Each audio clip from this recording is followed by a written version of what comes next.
สวัสดีจ้าวันนี้เช้าลูกชวนพี่น้องกินขนมจีนน้ำยากะทิตีนไก่เลยพริกป่นมาแบบโพดโพผักหอมมะลิเป็นชะอมมะระขี้นกใบแมงลักถั่วฝักยาวผักชีลาวแต่นี่ก็มีผักบุ้งผักกระจองด้วยกับถั่วฝักยาวซอยจ้ามาลงมือกินกันเลยจ้ายุ่งมือเกาจ้าเห็ดมันหอมๆเลยนะเส้นยาวๆนุ่มคักน้ำยากะทิมันข้นเลยจ้า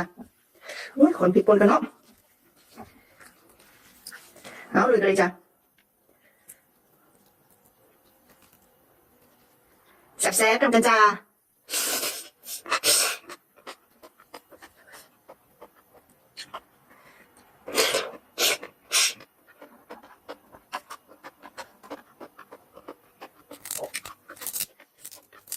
ชมกันงามงามทุกคลิปซื้อข้าวกิน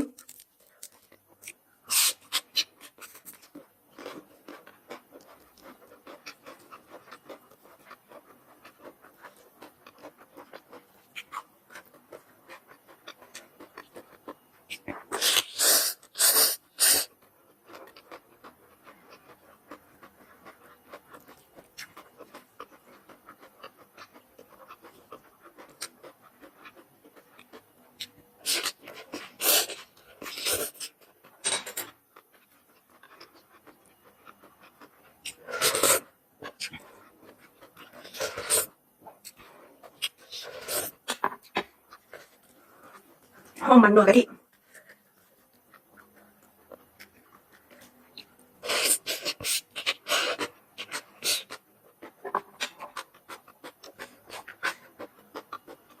มะระขี้นกโดยตะมูตะมิ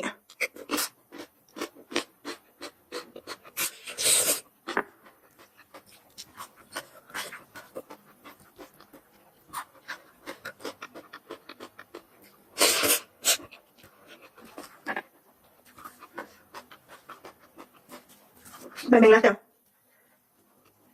ม้วนจะทำยังไงเนาะผัก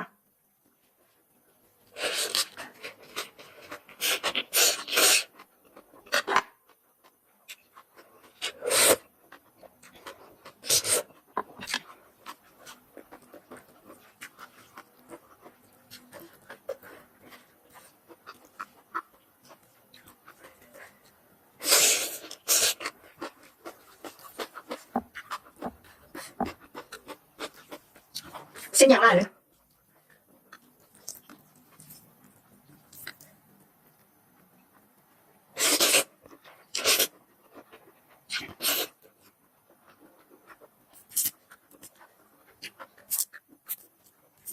กินเมนูเส้นกินให้จุใจเนาะเดี๋ยวมากเห็นรอยกันยังมาอิ่ม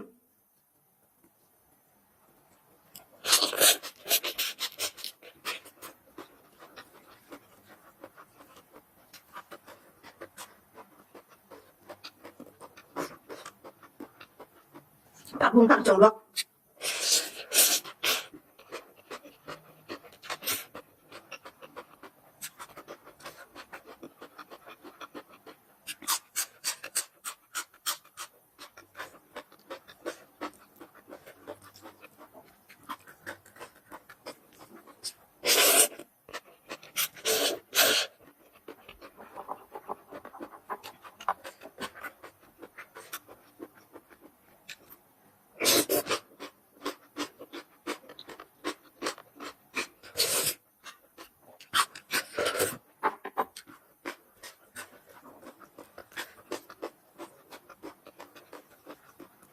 โดยน้อยได้แต่ซ่อนสดเอามาละที่นกไปเลย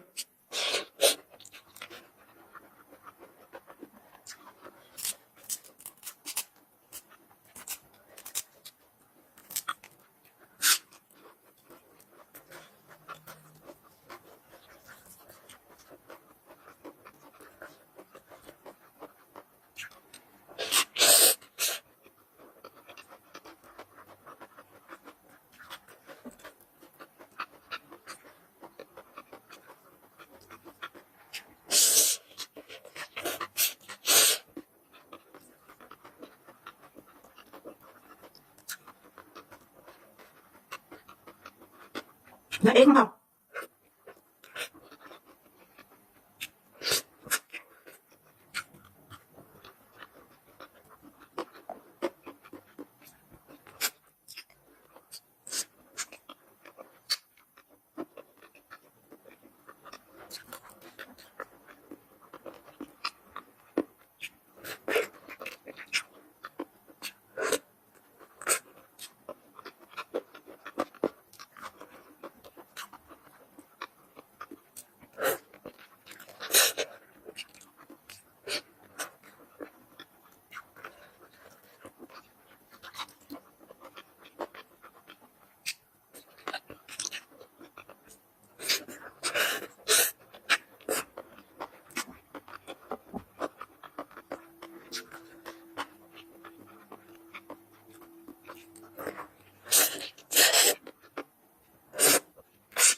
เบียร์หวานซอสเลย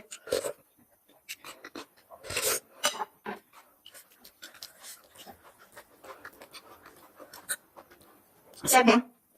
ส่งขึ้นยากอยู่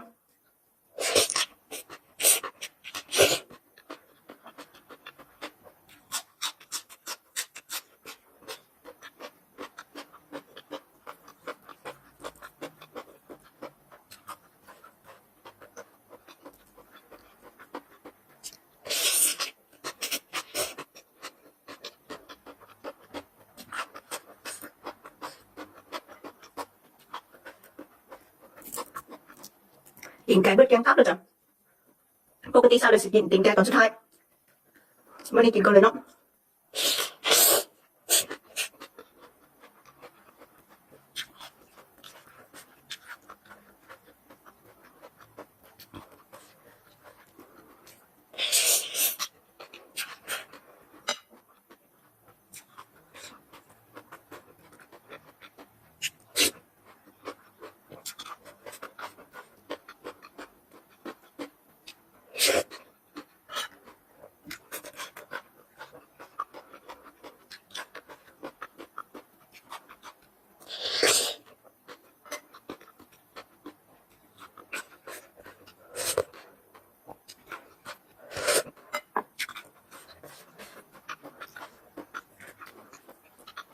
แล้วข้าวทุกอย่างจ้ะถ้าเราเฮ็ดกินเองเนาะมีเวลาเฮ็ดกินนะมันแซ่บเพื่อป้าเจ้าของโอ้แซ่บกระปุงจนมันแซ่บเป็นบ่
เป็นเมนูเด็ดเส้นที่แซ่บอีกหนึ่งเมนูจ้ะ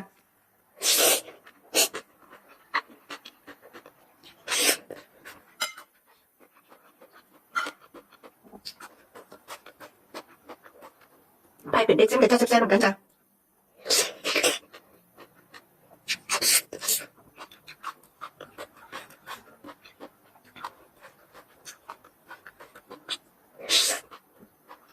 ขอบคุณกันที่ตามรับชมไว้พบกันใหม่คลิปหน้าจ้าสวัสดีจ้า